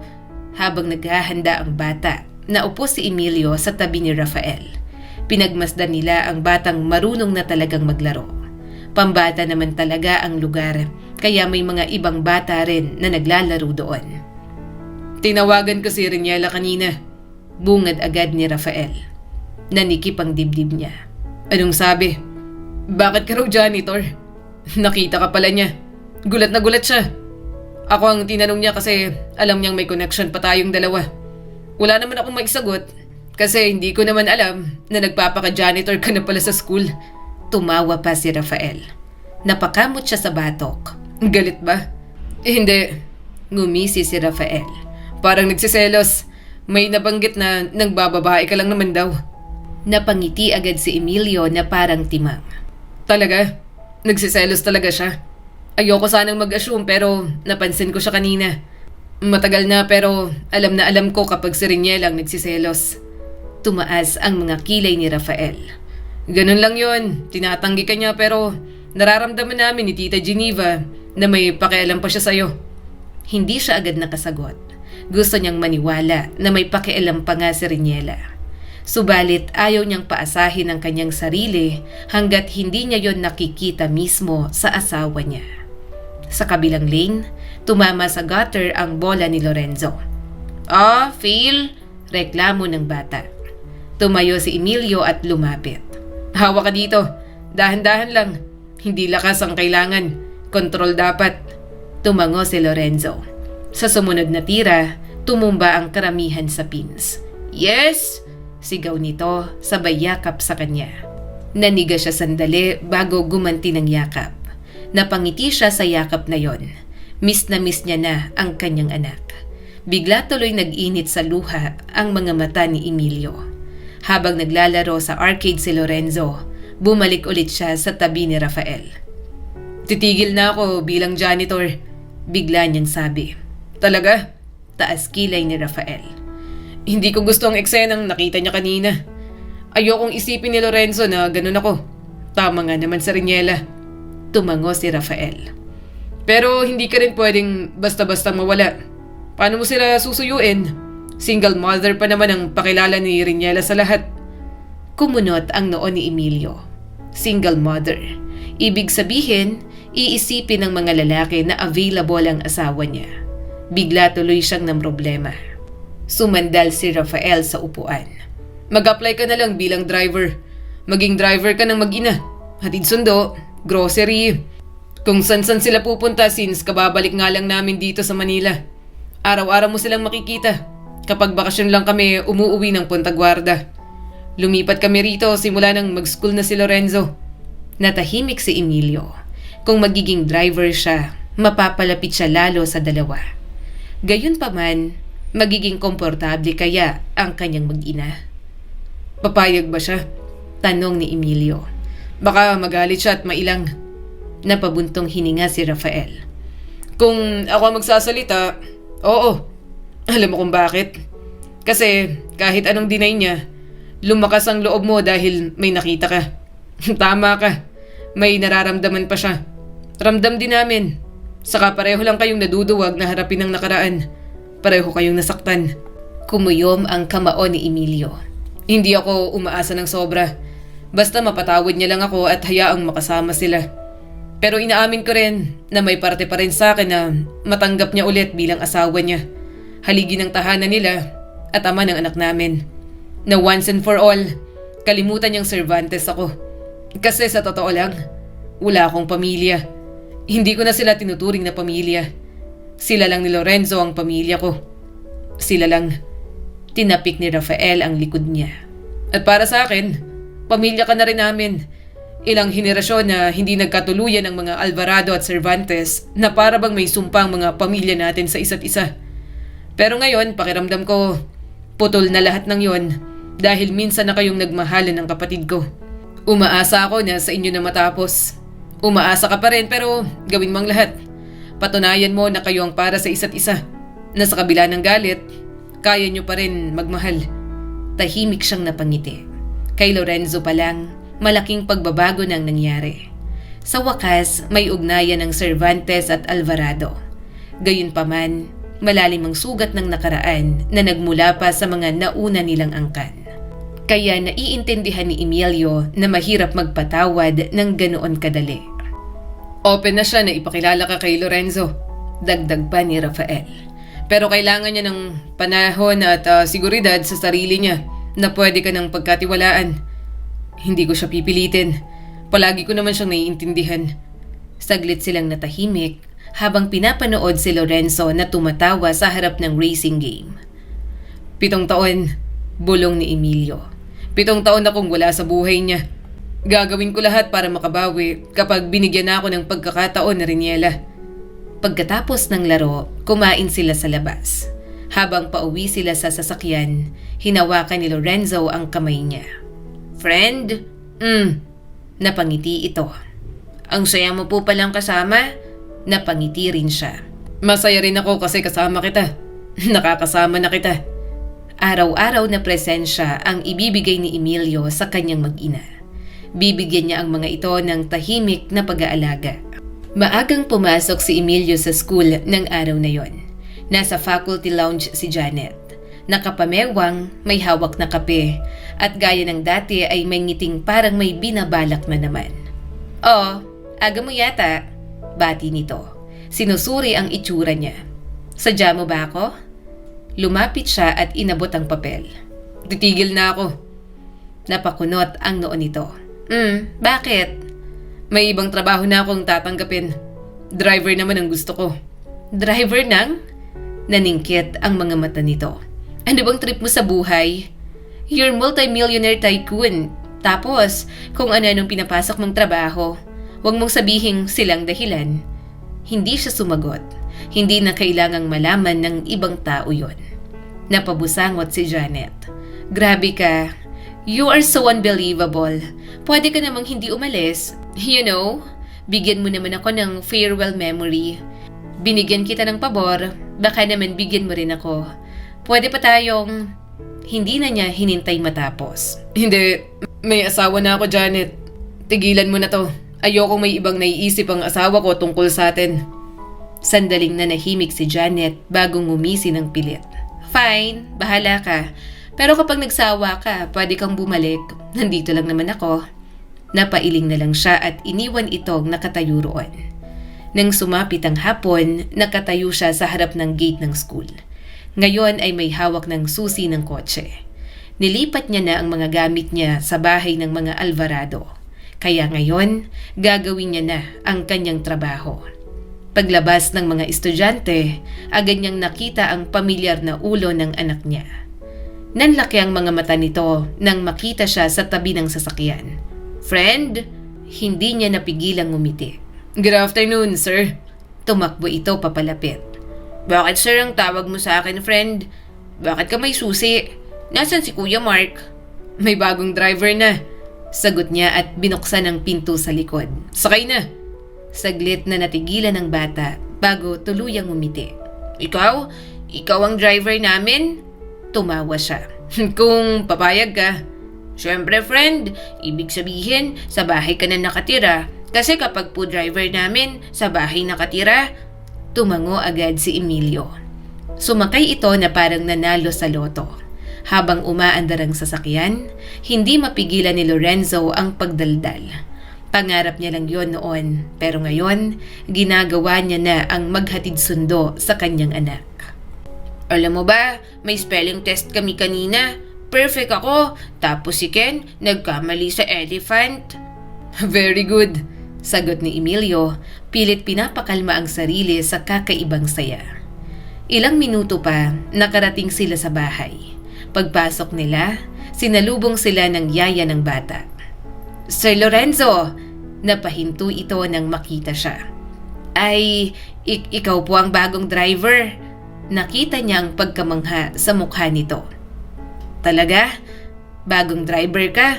Ang pogi mo naman, sang lupalop ka galing. Ang gwapo mo. Single ka ba? Yaya Liza, bakit para ka pong mukhang bulate? Tawag ni Lorenzo. Si friend ng driver namin. Natawa na lang si Emilio sa yaya ni Lorenzo. Kaya sinabi niyang may asawa at anak na siya. Agad naman itong nadismaya. Hindi nalalaman na sila ni Riniela at Lorenzo ang kanyang tinutukoy. Hinawakan ni Liza ang kamay ng bata. May bilin si ma'am na diretso sa kwarto para magpalit. Liza, singit ni Emilio. Kung okay lang, ako ang mag-aasikaso kay Lorenzo. Nanlaki ang mata nito. Hindi ho pwede. Responsibilidad ko po ito. Saka driver ka naman dito. Ikaw pogi Aagawan mo pa ako ng trabaho. Gusto mo ba akong tulungan sa trabaho ko? Para ma-fall ako sa'yo. Nako, wag na. Pogi ka at kahit nakakalaglag ka ng panty, pas sa may asawa. Ayokong maging kabit. Kumunot ang noo ni Lorenzo at yumuko. Nalaglag ang panty mo, yaya? Bakit po? Maluwag na ba ang garter? Mas lumakas ang tawa ni Emilio sa inosenteng hirit ng anak niya. Agad naman itong sinaway ng yaya na napahiya. Pakiramdam niya, nakuha na ni Lorenzo kay Yaya Liza ang pagiging madaldal ng anak niya. Liza, hayaan mo siya sa gusto niyang gawin kay Lorenzo.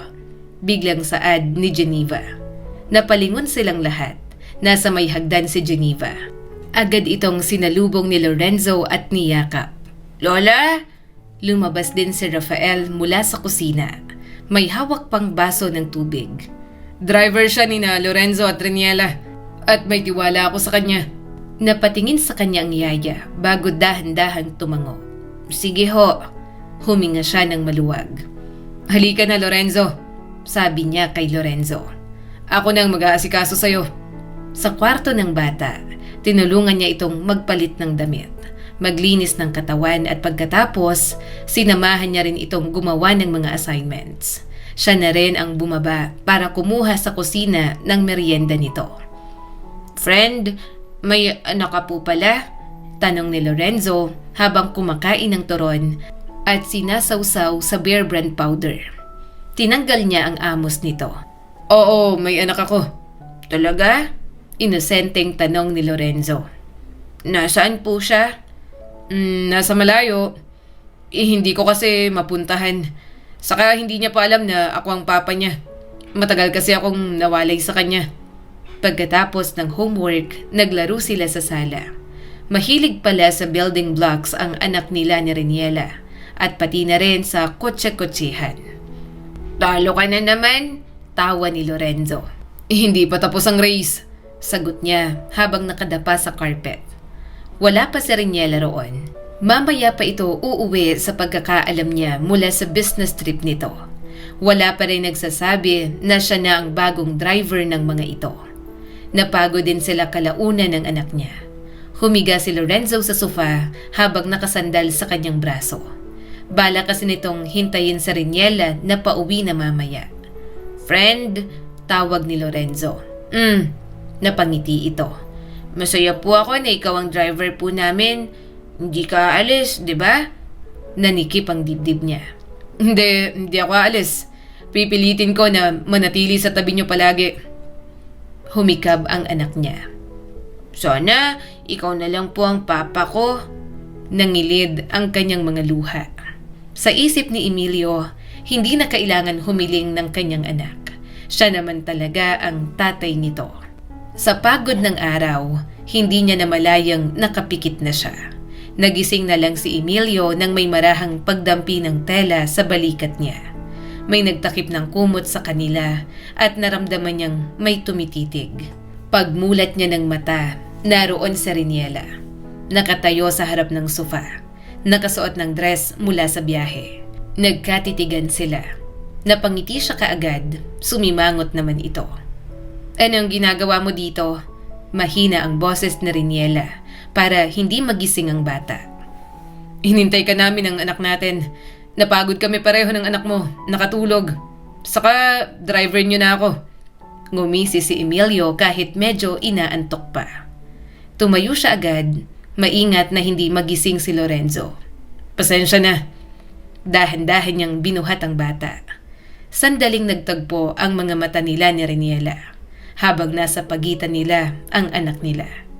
Parang 7 taong distansya ang biglang bumalik. Inihatid niya si Lorenzo sa kwarto. Maingat na inilapag sa kama.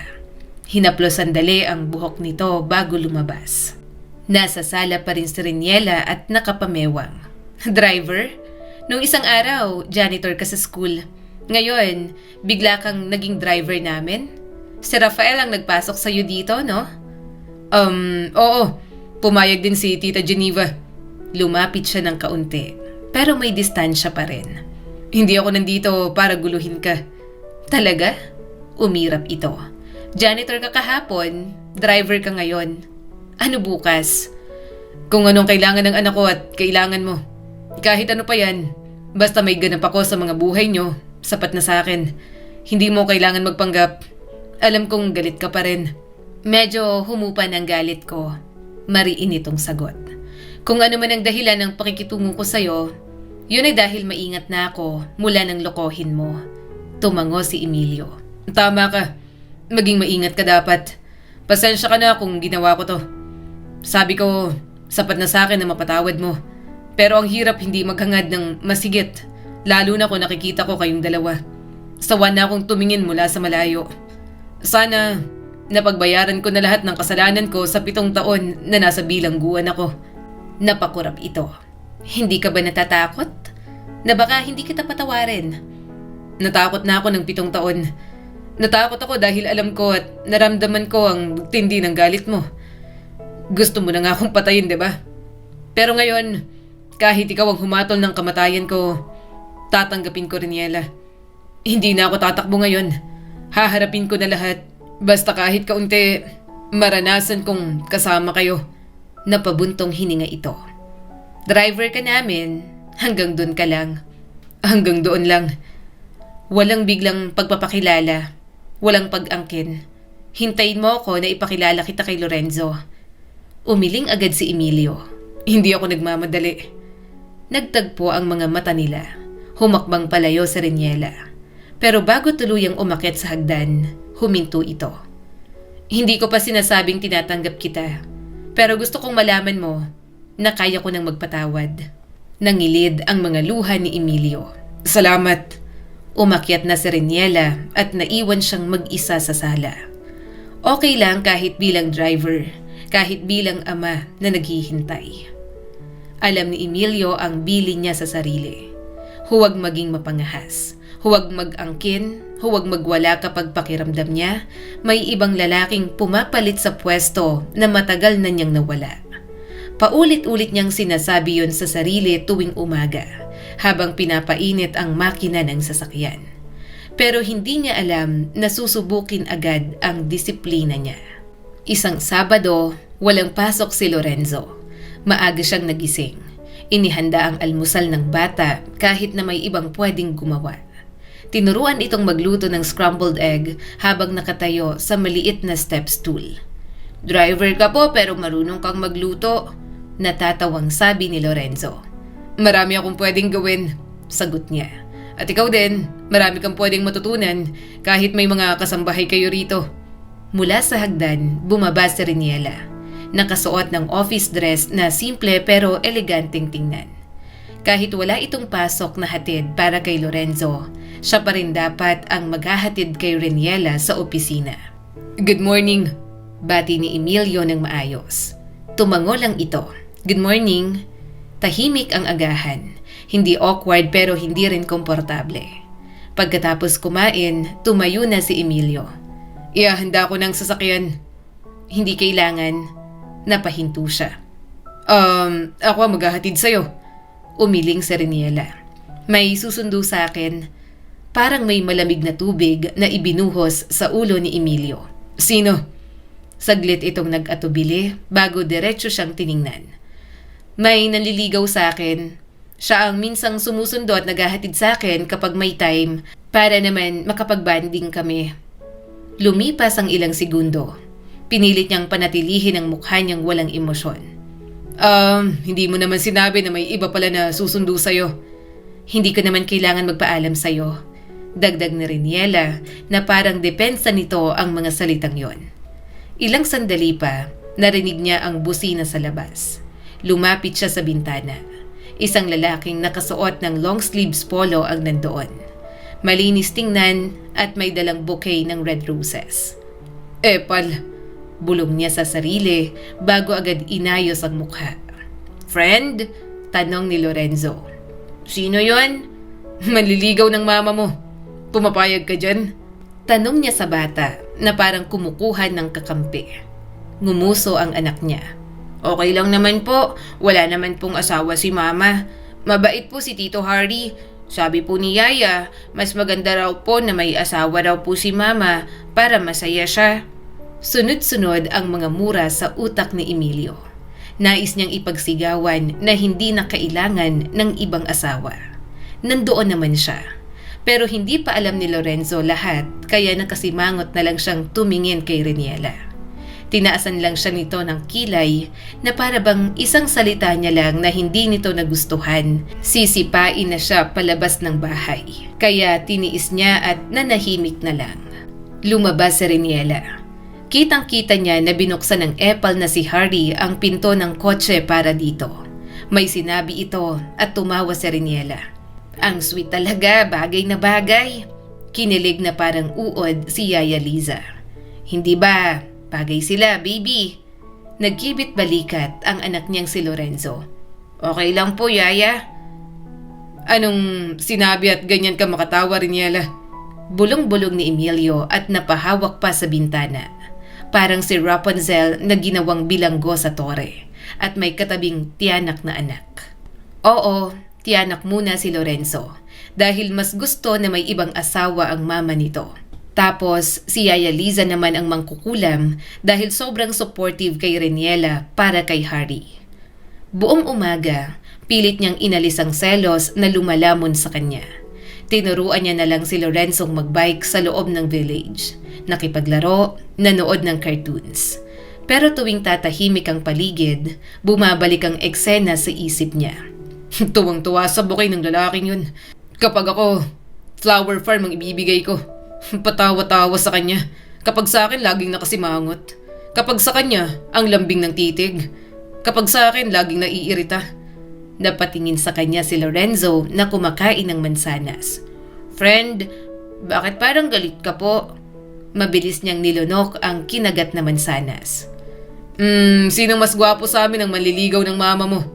Ako o siya? Napangiti agad si Lorenzo.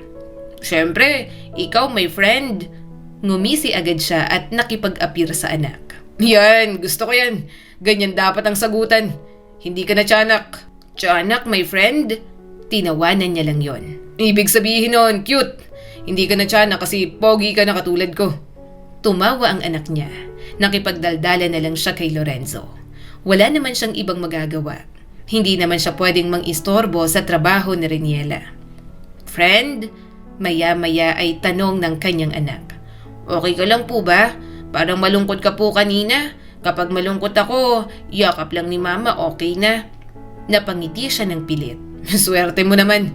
Sabihin mo sa mama mo, malungkot ako kaya yakapin niya ako pag uwi niya. Napatingin agad si Lorenzo sa kanya. Bakit kanya yayakapin? Hindi ka naman niya anak. Saka big boy ka na. Ngumisi si Emilio. Kahit big boy, pwedeng yakapin ang mama mo. Paano kung sabihin ko sa'yo na gusto ko ang mama mo? Kunwari, maliligaw ako sa mama mo. Like, gagawin ko rin ang ginagawa ng Hardy na yon. Sinong mas gusto mong maging daddy? Ako o si Harry?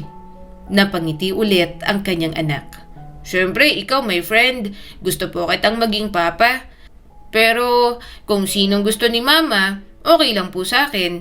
Kasi my friend, mas gusto ko pong masaya si mama. Gusto ko pong siyang pinakamasayang tao sa buong mundo. Namungay ang mga mata ni Emilio. Nasisiyahan ang kanyang puso na malaman na mahal ng anak nila si Reniela. Dahil katulad ni Lorenzo, gusto niya rin kung ano ang magpapasaya sa taong mahal niya. Pero paano ba niya gagawin yon kung kapalit nun ang masaktan siya? Nang sumapit ang hapon, hindi na mapakali si Emilio. Dapat magte-text si Reniela kung magpapasundo. 3:00 na pero wala pa rin. Hindi ka boyfriend, bulong niya sa sarili. Driver ka, hintayin mo kung magpapasundo. Nang sumapit ang 5:00, nakita niya sa gate si Rafael. Oh, bakit ganyan ang mukha mo? Tukso nito. May naliligaw. Tumango si Rafael sabay tawa. Nakita mo na pala si Harry. Masugid naman niligaw yon. Ilang buwan na. Nanikip ang dibdib niya. Wala akong pakialam. Huwag siyang epal. At inabot pa ng ilang buwan. Ibig sabihin, may pagdadalawang isip pa si Reniela sa kanya. Kaya ko yon. Maagaw ko pa siya. Pinayuhan siya ng kapatid na Reniela. Tumango siya pero hindi sapat ang payo para pigilan ang selos na unti-unting kumakain sa kanya. Gabi na nang marinig niya ang sasakyang pumasok sa driveway. Tumayo siya agad mula sa sala. Ayaw niyang sumilip pero hindi niya napigilan. Lumapit siya sa bintana. Nandoon na naman si Harry. Bumaba si Reniela mula sa kotse. May dala itong maliit na paper bag na mukhang galing sa restaurant. Nag-uusap ang mga ito at mukhang seryoso ang usapan. Pagkatapos, humawak si Harry sa braso nito at hinalikan si Reniela sa labi. Agad siyang umayos ng tayo. Hindi. Hindi niya namalayan, nakahawak na siya sa kurtina ng mahigpit. Pagpasok ni Reniela sa bahay, agad itong napahinto. Nasa sala siya habang nakatayo. Madilim ang paligid maliban sa ilaw sa may hallway.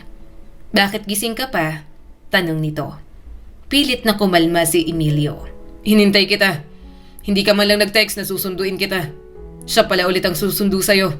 Ano? Boyfriend mo na ba yon? Sumimangot si Reniela. Ano to? Interrogation? May dinner date ako. Hindi ko kailangang magpaalam sa'yo. So, anong problema mo? Kumuyom ang mga kamao niya. Maling-mali naman talaga si Emilio.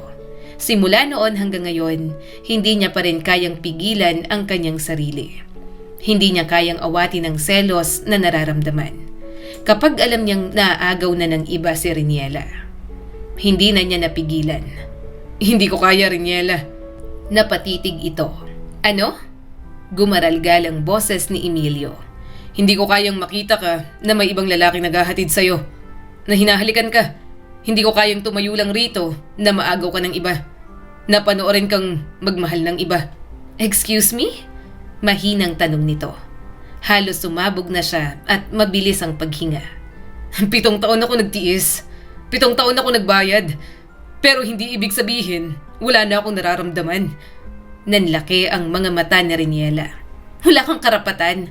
Matagal na tayong tapos. Hindi para sa akin. Umiling ito. Pero para sa akin, matagal na tayong tapos, Emilio. Wala na. Dapat nga wala ka na rito. Akala ko ba, ikaw ang magpaparusa sa sarili mo? Alam mo ang galit ko sa'yo. Binaril kita ng maraming beses. Tapos babalik ka na parang wala lang. Napatawad na kita. Pero hindi ibig sabihin, babalik tayo. Tumulo ang mga luha ni Emilio. Anong gagawin ko? Reniela, mahal pa rin kita. Hindi kailanman nagbago yun. Namumuhi ka man sa akin at natatanggap ko naman lahat ng mga pinakamasakit na salitang sinabi mo sa akin. Mahal na mahal pa rin kita. Umaasa pa rin ako na matatanggap mo. Nahayaan mo ako, hindi lang sa buhay ni Lorenzo, kundi maging sa buhay mo. Nangilid ang mga luha ni Reniela. Napag-usapan na natin to, hindi ba? Hahayaan naman kita sa buhay ni Lorenzo. Napatawad kita. Pero ako hindi ko alam. Naguguluhan ako. Nagagalit pa rin ako, pero nagigilty din sa mga nagawa ko sa'yo noon. Hindi man lang kita nakitang magalit o maningil. Kung nagkaroon lang ng balang baril na yon, baka tuluyan ko nang nawakasan ang buhay mo. Ayoko nang lamunin ang galit ko. Kapag naaalala kong minahal kita dati, nagagalit lang ako. Natatakot ako sa sarili kong galit. Kaya wag ka nalang umasta na parang pag-aari mo ko. Napailing siya. Hindi ko inaangkin, pero nagsiselos ka. Sumigaw na rin si Emilio. Dahil mahal pa rin kita. Mahal? Mahinang ulit nito. Nung nagsinungaling ka, nung niloko mo ako, nung ginamit ng pamilya mo ang pamilya ko. Cervantes ka, at malaki ang kasalanan ng pamilya mo sa pamilya ko. Nagpatawad sina Kuya at Tita Geneva, pero sa tuwing naaalala ko na ginamit mo ako nung una para makapaghiganti ka, parang ang hirap pa rin tanggapin. Pakiramdam ko, kapag minahal ulit kita at pinasok ka sa buhay ko, tinatraidor ko ang mga magulang ko na pinapatay ng lola mo. Muling bumagsak ang mga luha niya. Hindi ako ang gumawa nun. Kung pwede lang alisin ko ang dugo ko sa sarili ko. Kung pwede lang palitan ng angkan na pinagmulan ko. Ayoko maging Cervantes. Ayoko. Bata pa lang ako. Hindi ko nadatna ng mga magulang ko. Kasi akala ko pamilya niyo ang may atraso sa amin. Bata ako, pero walang ibang tinanim ang lola ko sa utak ko, kundi ang maghiganti at magalit sa inyo. Sa halip na maging bata, tinuruan akong maging marahas. Tinuruan akong manakit at lumaban. Pero hindi niya alam. Walang nakakaalam na gusto ko lang ng kalinga at pagmamahal. Gusto ko maging normal na bata, Riniela. Pero hindi ko nakuha kasi tinuruan akong maging masamang tao. Sunod-sunod na tumulo ang mga luha ni Riniela habang tinitingnan siya. Bakas ang guilt at sakit sa mukha nito. Ayaw niyang sabihin sa iba ang lahat ng saloobin niya, pero pagod na siyang magpanggap na malakas. Muling nagpatuloy si Emilio. Oo, paghihiganti ang una kong layunin ng lumapit sa'yo. Dahil yun ang tinanim sa utak ko. Pero nang magsimula akong mag-imbestiga sa mga tunay na nangyari noon, simula nang mahalin kita, wala akong ibang hinangad kundi protektahan ka. Wala akong ibang ginawa kundi protektahan kayo ng anak nating dalawa. Kahit taong nagpalaki sa akin, trinaidor ko para lang isalba ka. Ako tong mga kamay na to ang pumatay sa nagpalaki sa akin. Namulat ako na masama ang itinuro niya sa akin. Pero lola ko pa rin siya. Kadugo ko kaya mahirap sa akin yon. Subalit mahal na mahal kita, Riniela. Mahal na mahal ko kayo ni Lorenzo. Mas gugustuhin ko pa na mamatay na lang ng tuluyan kaysa mawala kayo sa akin. Narinig niya ang mga hikbi na Riniela. Pero si Emilio, hinang-hina na sa lahat ng mga ginawa niyang pag-amin. Gusto niya na munang magpahinga. Saan ka pupunta? Umiiyak na tanong ni Riniela. Huminga siya ng malalim. Magpapalamig muna ng ulo. Naiinis ako. Nagsiselos pa rin. Aalisin ko muna sa isipan ko kung paano ka hinalikan ng lalaking yon. Umawang ang bibig ni Riniela. Ha? Saan ka pupunta? Mag-uusap pa tayo. Mali ka nang iniisip sa amin ni Harry. Pero hindi niya na ito pinakinggan. Umalis na muna si Emilio dala ang sasakyan. Gusto niyang pakalmahin ang sarili. Saka na lang siya makikipag-usap kapag mahinahon na siya. Nagmaneho si Emilio habang umiiyak. Nang makakita ng convenience store, inihinto niya ang sasakyan sa gilid. Kailangan niya ng beer. Iinom na muna siya at doon tatambay. Habang umiinom, natutulala na lang siya. Hindi niya gustong sigawan si Riniela kanina. Pero sumabog na talaga siya kapag nagsiselos. Hindi niya talaga kinakaya. Papakalmahin ko lang ang sarili ko. Muli siyang lumagok ng beer. Pagkatapos kakausapin ko siya ulit. Lilinawin namin ang lahat. Yun nga lang, bago siya makauwi, kitang-kita niya kung paanong binangga ng truck ang sasakyang gamit niya. Mabilis siyang napatayo. Anong nangyari? Malakas niyang sigaw. Gulat na gulat din ang mga taong nakakita. Napasigaw pa ang iba nang makita ang driver na walang malay sa loob. Napatingin si Emilio sa sasakyan. Sobrang yuping-yupi yun. Oh my God! Boses ng isang babae. Emilio! Emilio, no! Napalingon agad si Emilio kay Reniela na malakas na umiiyak habang nakatingin sa sasakyan. Nanlaki ang mga mata niya. Reniela! Mas humagulgol ito. Emilio! Reniela! Malakas niyang tawag dito. Natigilan ito sa pag-iyak. Nang makita siya, mabilis na tumakbo at mahigpit siyang niyakap. Akala ko nasa loob ka. Akala ko late na ako. I'm really sorry. Hindi kami ni Harry. Pinatigil ko na siyang manligaw. Yung halik na nakita mo, nagulat lang ako ron. Pinatigil ko na siyang manligaw dahil alam ko sa sarili ko na kahit anong galit ko, mahal na mahal pa rin kita, Emilio. Nahihirapan ako, pero gustong gusto pa rin kitang hawakan. Gusto kong malaman lahat ng mga pinagdaanan mo sa 7 taon na nawala ka. Hindi na niya napigilan. Gumanti siya ng yakap na mas mahigpit. Kay tagal niyang hinintay na muling mayakap ang kanyang asawa. Mahal na mahal niya talaga ito. Simula ng araw na yon, muli silang nagkaayos. Hindi na sila mapigilan. Lahat ng pinipigil na damdamin, nilabas na nila para sa isa't isa. Hoy, Emilio! Bakit ka lumabas sa kwarto ni Ma'am Reniela? Malakas na bulalas ni Yaya Liza nang lumabas siya ng umaga. Tinawanan niya lang ito. Kasi dito ako nakatulog. Nanlaki ang mga mata nito. Ano? Lumabas naman mula sa loob si Reniela. Yaya, bakit po? May problema po ba sa asawa ko? Suminghap si Yaya Liza. Asawa? Teka, sinasabi ko na nga ba eh. Kaya kahawig ka ni Sir Lorenzo, siyang tatay. Papa? Boses ng anak nila na kagigising lang din. Si friend po ang papa ko. Napalingon silang pareho ni Reniela. Lumapit ito at hinawakan ang kamay ng anak. Anak, may sasabihin si mama sa'yo. Sorry kung hindi agad namin sinabi. Pero itong si Emilio, siya talagang papa mo. Siya ang dating asawa ko. At asawa pa rin hanggang ngayon. Lumuhod si Emilio sa harap ng bata. Pakakasalan ko ulit ang mama mo. Lorenzo, ikaw ang itinuturing kong anak. Pasensya na kung ngayon lang ako. Marami kasing nangyari. Maraming hindi mo pa may intindihan. Agad na naluha si Lorenzo at hinawakan ang mukha niya. Talaga po, ikaw po ang papa ko. Hindi na po, gusto ko lang po. Papa po talaga kita. Tumulo na lang din ang mga luha niya at niyakap si Lorenzo. Oh anak, ako ang papa mo at hindi ko na kayo iiwan. Malakas na umiyak ang bata at mas humigpit ang yakap nito. Ramdam na ramdam niya ang pagmamahal ni Lorenzo sa kanya.